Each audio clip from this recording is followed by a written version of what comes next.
RCF.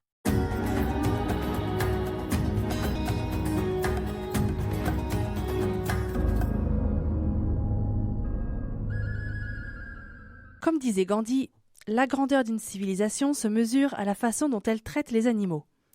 Comme mes amis végétariens français, ma famille de New Delhi en Inde s'oppose à la souffrance animale. Chez eux, pas de viande, pas d'œufs, mais du lait bien sûr, puisqu'il provient de la vache et que la vache est sacrée. L'image d'ailleurs est toujours saisissante. Même dans la grande capitale indienne, la circulation se fait en évitant les bovins qui divaguent sur la voie publique, leurs grands yeux doux et noirs scrutant mollement les véhicules et les passants. Pourtant, en y regardant bien, il y avait quand même un peu de mauvaise foi dans les paroles de Gandhi, ou alors il ne parlait pas de l'Inde.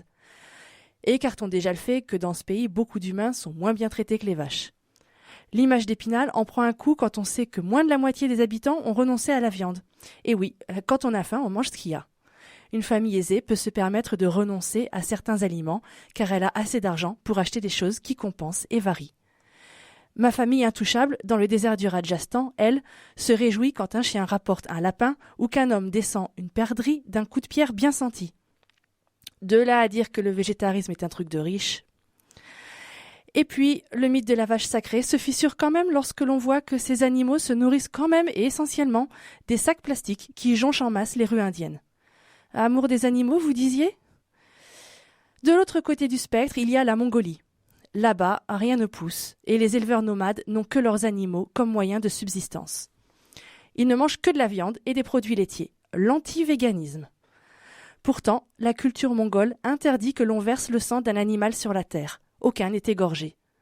Les animaux sont abattus sur le dos, et chaque partie de son corps sera réutilisée, poils, tendons, os.